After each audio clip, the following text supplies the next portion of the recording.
नमस्कार दोस्तों आज का ये वीडियो हमारा बाबा भर्तरी जी की गुफा के बारे में है। जी हाँ दोस्तों, ये आप देख रहे हैं बाबा भर्तरी जी की गुफा जो कि उज्जैन में है। दोस्तों आज ये पूरी कहानी मैं आपको बताऊंगा, कृपया वीडियो को लास्ट तक जरूर देखिएगा और वीडियो पसंद आए तो इसको लाइक व शेयर करना मत भूलना।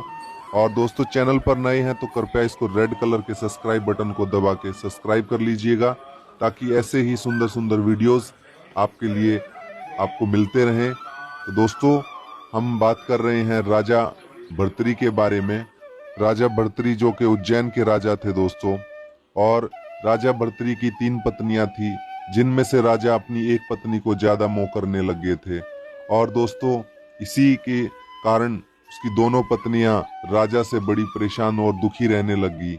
एक दिन राजा जब अपने दरबार में बैठे थे तो एक साधु के बेस में वहां गुरु गोरक्षनाथ जी पहुंचते हैं, और साधु को देख के राजा भर्तरी बड़ा ही खुश होता है और साधु के आदर सत्कार में लग जाता है।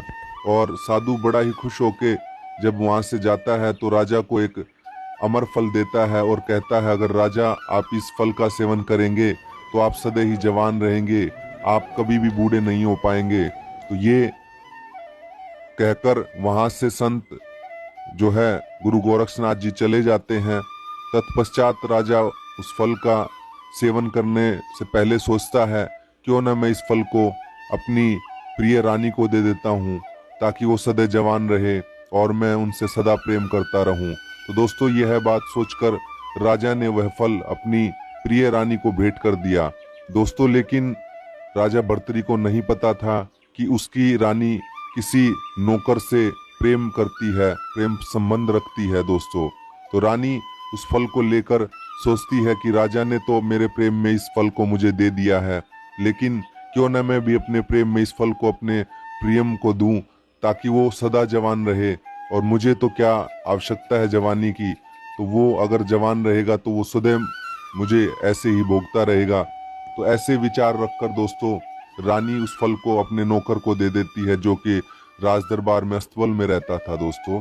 तो उस फल को पाकर वो नौकर सोचता है कि रानी तो बड़ी मूर्ख है, उसने तो ये फल राजा से लेकर मुझे दे दिया है, लेकिन मैं भी क्या करूंगा इस फल का, क्यों न मैं अपनी उस वेश्या को दे के आता हूँ जो मुझे सदा अपने प्रेम जाल में रखती है और सदैव मुझे खुश रखती है। तो जो है नौकर ऐसा सोचकर उस फल को उस वेश्या के पास लेके जाता है, जिसके पास वो रोजाना जाता था दोस्तों। जैसे ही वो उस फल को वेश्या को देता है और उस वेश्या को बताता है कि आप इस फल को खाना, आप सदा जवान रहोगे, कभी आप में बुढ़ापा नहीं आएगा।